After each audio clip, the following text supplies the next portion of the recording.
Sometimes peace feels uncomfortable, and that can be confusing because you spent so much time thinking peace was the goal. You told yourself, if I can just fix this, if I can just get through this, if life can just calm down, then I'll finally be better. And then maybe life does calm down. Maybe the chaos becomes quieter. Maybe the crisis passes. Maybe the problem gets solved. And instead of relief, you feel restless, uneasy, almost suspicious, like something must be wrong because everything feels too quiet. And then guilt arrives. Why am I like this? Why can't I just relax? Why does peace make me anxious? But maybe the problem is not you. Maybe your body just learned to feel familiar inside chaos. When you live in survival mode long enough, stress starts to feel normal. Urgency feels productive. Anxiety feels responsible. Hypervigilance feels like preparation. Your nervous system adapts. It says, this is how we stay safe. So even when danger leaves, your body doesn't immediately believe it because your body remembers patterns more than promises. It remembers what repeated, not what you intellectually know. So if stress was repeated, stress becomes familiar. And familiar often feels safer than peaceful, even when it hurts. That is why some people create problems when life gets quiet, why they overthink good things, why healthy love feels suspicious, why rest feels undeserved, why silence feels threatening. Because peace is unfamiliar, and unfamiliar can feel unsafe, even when it is actually what you need. This happens in small ways too. You finally sit down to rest and suddenly remember 15 things you should be doing. You have a calm weekend, and instead of enjoying it, you feel strangely heavy. Someone loves you gently, and part of you waits for disappointment. Nothing is wrong, but your body keeps scanning for what might go wrong next. That is not failure, that is conditioning. And conditioning can be changed, but first, it must be understood. You cannot heal a pattern you keep shaming yourself for having. If every moment of rest becomes another reason to criticize yourself, you stay trapped in the cycle. Because shame does not create safety, it creates more survival. And what your system needs is not more pressure, it needs proof. Proof that stillness is safe. Proof that slowing down does not mean losing control. Proof that peace is not a trap.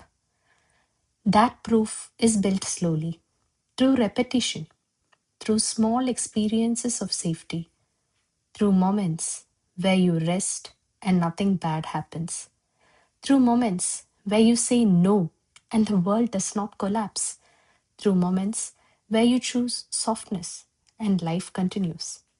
This is why healing can feel boring because chaos is dramatic, peace is quiet. Chaos gives adrenaline, peace gives space. And if you are used to adrenaline, space can feel terrifying. But space is where your life begins. Not in constant reaction, not in permanent emergency, but in presence, in clarity, in enoughness. You were not made to live permanently praising yourself. You were not made to earn rest through exhaustion. You were not made to believe your value depends on how much you can carry. That is survival talking, not truth. And survival mode can be seductive because it makes you feel useful, needed, important. If I keep fixing, if I keep helping, if I keep pushing, if I keep performing, then maybe I'm safe.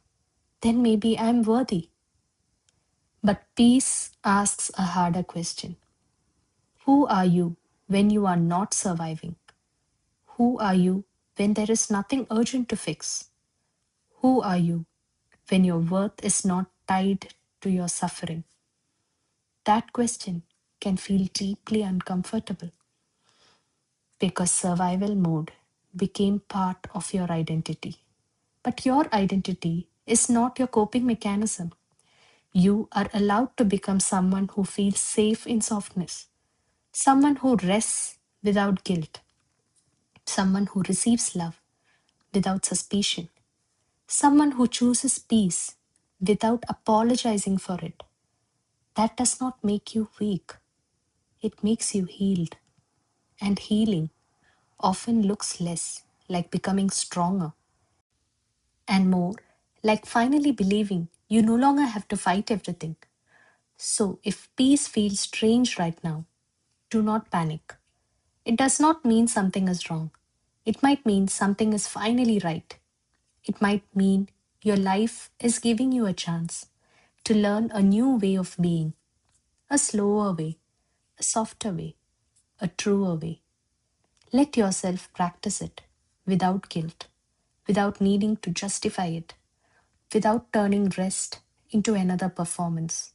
Because peace is not something you must earn forever. Sometimes it is something you must simply allow. And if no one has told you this lately, let me tell you now. You are allowed to rest before you break. You are allowed to choose calm before life forces it on you. You are allowed to stop proving you can survive hard things. You already did. Now learn how to live.